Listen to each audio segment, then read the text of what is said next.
Thank you, Chairman Smith, for your determined leadership in the defense of human rights over many years, as you mentioned, going way back to the 1980s when you traveled with CSI as a young member. And I would like to thank the members here for their constructive questioning and contribution to the debate. I would also ask Mr. Chairman for my written submission to be and appendices to be placed on the record. I returned only last night from Syria, and while there I traveled with local church workers from the tranquil Mediterranean town of Tartus through the valley of Christians to war-torn homes, stopping at cloisters and villages along the way. Today's hearing, Mr. Chairman, is indeed timely and important. The war in Syria has been catastrophic for all the people of Syria and carries within it the seeds of genocide. This ever-expanding war, a war that the vast Sunni Muslim world increasingly views as a jihad, threatens to set the entire Middle East ablaze.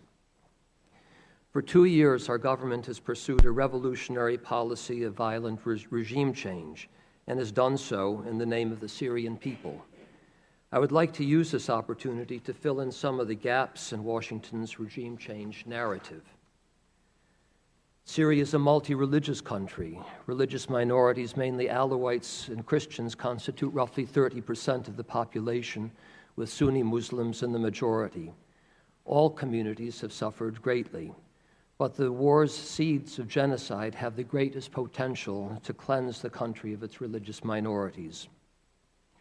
For over 4 decades, the secular-minded al-Assad dictatorship has provided a kind of protection for the religious minorities in a country where they had long experienced severe persecution under Sunni rule. The Assad regime has provided more space for non-Sunni minorities than can be found in any other Arab Sunni majority state in the region. Those who would overthrow this dictatorship have a responsibility to provide a credible alternative system of protection, one in which the vulnerable minority communities have confidence.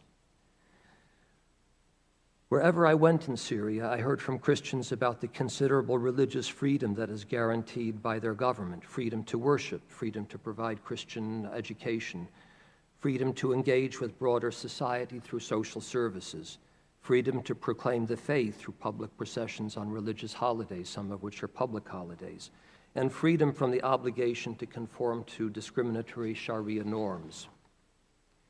I was repeatedly asked by displaced Christians, why is America at war against us? Why is the United States destroying the infrastructure of our country? Why is Washington handing us over to Islamic extremists? They also wanted me to know that the genuine pro-democracy movement of the so-called Arab Spring had been tragically overtaken long ago by a parallel Sunni supremacist movement, one that is dominated by jihadis, many with links to al-Qaeda. Dismay was also expressed about Washington's outsourcing of much of its Syria policy to regional Sunni allies, in particular Saudi Arabia, Qatar, and Turkey, all of which have grave democratic deficits and deny religious freedom and minority rights to their own citizens. It seems that America's intervention in the war is aimed primarily at detaching Syria from Shiite Iran and transforming it into a Sunni Islamic state. The goal appears to be to construct an anti-Iranian Sunni axis stretching from Turkey in the north to the Gulf states in the south. During my visit, I spoke with Christians who were personally terrorized during the Arab Spring days of 2011 by mobs pouring out of Sunni mosques shouting "Alawites to the tomb, Christians to Beirut," and other genocidal slogans.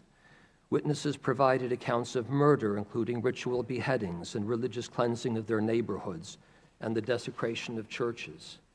Kidnappings, as we have heard, are on the increase, with Alawites and Christians as the principal victims. One Christian church worker told me that 4 Alawite cousins of a friend were kidnapped and beheaded.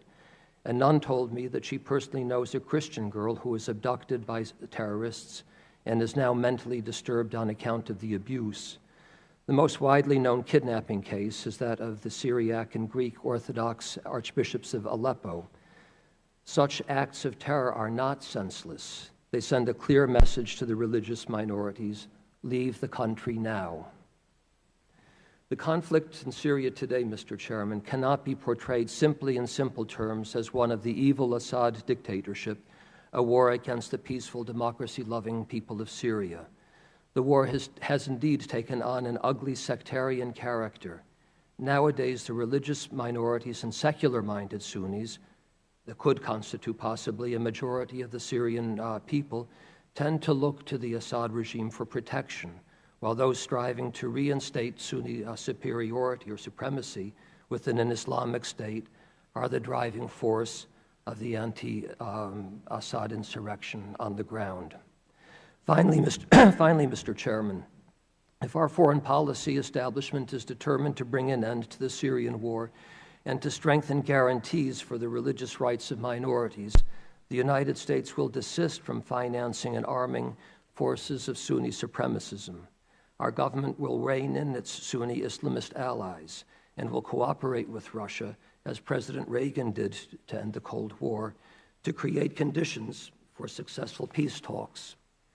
We need to hear from our president and from all American statesmen, irrespective of party, who wish to escalate the war effort about their ultimate war goals and their plan for preventing genocide and guaranteeing minority rights for the Syrian people. Thank you, Mr. Chairman.